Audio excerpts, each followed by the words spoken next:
ओम शांति।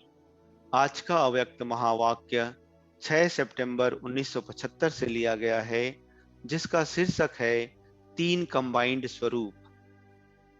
बाप और दादा में कंबाइंड रूप में अपना वायदा सदा निभाने वाले सच्चे रूहानी साथी त्रिमूर्ति शिव बाबा बोले, हर एक अपने तीन रूपों से कंबाइंड रूप जानते हो।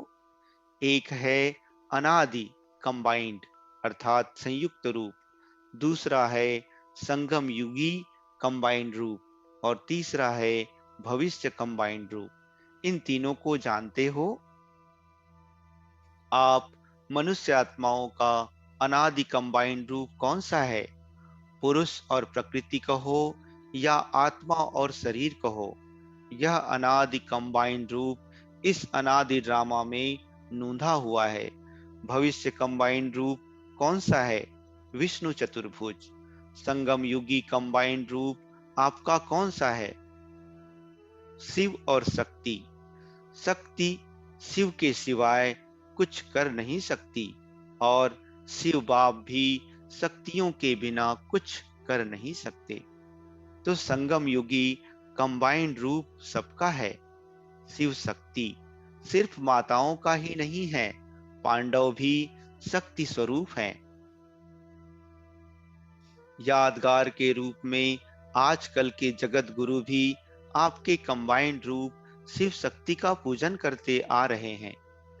तो सदा यह स्मृति रहनी चाहिए कि हम हैं ही कंबाइंड शिव शक्ति। जब हैं ही कंबाइंड तो भूल सकते हैं क्या? फिर भूलते क्यों हो? अपने को अकेला समझते हो, इसलिए भूल भी जाते हो। कल्प पहले की यादगार में भी अर्जुन को जब बाप का साथ भूल जाता था, अर्थात जब वह सारथी को भूल जाता था, तो क्या बन जाता था? निर्बल कहो व कायर कहो। और जब स्मृति आती थी कि मेरा साथी और सारथी बाप है, तो विजयी बन जाता था। निरंतर सहज याद की सहज युक्ति एक ही है कि सदा अपने कंबाइंड रूप को सदा साथ रखो व स्मृति में रखो, तो कभी भी कमजोरी के संकल्प भी क्या, स्वप्न भी नहीं आएंगे। जागते सोते कंबाइंड रूप हो, जबकि बाप स्वयं बच्चों से सदा साथ रहने का वायदा कर रहे हैं और निभा भी रहे हैं, तो वायदे का लाभ उठाना चाहिए। ऐसे कंपनी व कंपेनियन फिर कब मिलेंगे? बहुत जन्मों से आत्माओं की कंपनी लेते हुए, दुख का अनुभव करते हुए भी अब भी आत्माओं की कंपनी अच्छी लगती है क्या? जो बाप की कंपनी को भूल औरों की कंपनी में चले जाते हो। कोई वैभव को व कोई व्यक्ति को कंपेनियन बना देते हो, अर्थात उस कंपनी को निभाने में इतने मस्त हो जाते हो, जो बाप से किए हुए वायदे में भी अलमस्त हो जाते हो। ऐसे समय मालूम है कौन सा खेल करते हो? खेल करने के टाइम तो बड़े मस्त हो जाते हो, अभी भूल गए हो। कलाबाजी से भी बहुत रमणीक खेल करते हो। ऐसे नहीं कि जो सुनाएंगे वह खेल करते होंगे, देखने वाले भी सुना सकते हैं। आपके ही इस साकारी दुनिया में खेल दिखाते हैं बंदर और बंदरी का। बंदरिया को बंदर से सगाई के लिए पकड़कर ले जाते हैं और बंदरिया नटखट हो घूंघट निकाल किनारा कर लेती है, पीठ कर लेती है। वह आगे करता है, वह पीछे हटती है। तो जैसे वह रमणीक खेल मनोरंजन के लिए दिखाते हैं, ऐसे ही बच्चे भी उस समय ऐसे नटखट होते हैं। बाप सन्मुख आते और बच्चे अलमस्त होने के कारण देखते हुए भी नहीं देखते, सुनते हुए भी नहीं सुनते। ऐसा खेल अभी नहीं करना है। अपने तीनों कंबाइंड रूपों को स्मृति में रखो, तो ही सदा के लिए सदा साथी से साथ निभा सकेंगे। अपने को अकेला समझने से चलते चलते जीवन में उदासी आ जाती है। अतीन्द्रिय सुखमय जीवन, सर्व संबंधों से संपन्न जीवन और सर्व प्राप्तियों से संपन्न जीवन, उस समय नीरस व बिल्कुल असार अनुभव करते हो। त्रिनेत्री होते हुए भी कोई राह नजर नहीं आती। क्या करूं, कहाँ जाऊं, कुछ समझ में नहीं आएगा। खुद जीवन मुक्ति के गेट्स खोलने वाले को कोई ठिकाना नजर नहीं आता। त्रिकालदर्शी होते हुए अपने वर्तमान को नहीं समझ सकते। सृष्टि के सर्व आत्माओं के भविष्य परिणाम को जानने वाले अपने उस समय के कर्म के परिणाम को जान नहीं सकते। यह कमाल करते हो ना। ऐसी कमाल रोज कोई न कोई बच्चे दिखाते रहते हैं। ऐसे समय पर बाप दादा क्या करते हैं?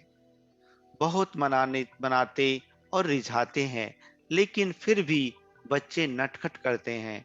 और फिर जब वह समय बीत जाता है, तब फिर बाप को रिझाते हैं। बच्चे भी बड़े चतुर होते हैं। ज्ञान स्वरूप को याद दिलाते हैं। वह तो जानते हो ना क्या करते हैं। आप क्षमा के सागर हो, कृपालु हो, दयालु हो, रहम दिल हो, ऐसी कई बातों से रिझाते हैं। फिर बाप क्या करते हैं? बाप फिर लव और ला का बैलेंस रखते हैं। यह कहानी है बच्चों और बाप की। कहानी सुनने में सभी खुश हो रहे हैं, लेकिन यह कहानी परिवर्तन में लानी है। जैसे बाप ओबीडिएंट सर्वेंट अर्थात आज्ञाकारी नौकर बनकर सेवा पर उपस्थित है, ऐसे ही हरेक बाप के साथी व सहयोगी बच्चों को भी आपकी को भी बाप के समान ओबीडिएंट सर्वेंट बनना है। ओबीडिएंट सर्वेंट अलमस्त नहीं होते, दिन रात सेवा में तत्पर रहते हैं। जैसे बाप बच्चों के आगे वफादार स्वरूप से साथ निभा रहे हैं, ऐसे ही बच्चों को भी फरमान बरदार अर्थात हर फरमान पर चलने वाले बन साथ निभाना है। ऐसे सदा के साथी बनना है। अच्छा, ऐसे सदा सच्चे साथी, हर फरमान पर स्वयं को कुर्बान करने वाले, वफादार, बाप के फरमान वरदार, बाप समान श्रेष्ठ बनाने वाले, ऐसी श्रेष्ठ आत्माओं को बाप दादा का याद प्यार और नमस्ते। इस मुरली की विशेष बातें। पहली, निरंतर सहज याद की सहज युक्ति एक ही है कि तीनों रूपों से अपने कंबाइंड स्वरूप को स्मृति में रखो। वे हैं, पहला आत्मा और शरीर अथवा प्रकृति का अनादि कंबाइंड रूप, दूसरा भविष्य विष्णु चतुर्भुज का कंबाइंड रूप और तीसरा संगम युग का शिव शक्ति कंबाइंड रूप। इस स्मृति से कभी भी कमजोरी अथवा निर्बलता का संकल्प स्वप्न में भी नहीं आएगा। दूसरी बात, जो ब्रह्मावत्स की कंपनी व कंपेनियन को भूल औरों की कंपनी में चले जाते हैं, कोई वैभव को व कोई व्यक्ति को कंपेनियन बना लेते हैं, तो चलते चलते उनके जीवन में उदासी आ जाती है और अंत में दुख को प्राप्त होते हैं। तीसरी बात, जैसे बाप ओबीडिएंट सर्वेंट बन सेवा पर उपस्थित है, ऐसे ही हरेक बाप के साथी व सहयोगी बच्चों को भी बाप समान ओबीडिएंट सर्वेंट बनना है। अच्छा, ओम शांति।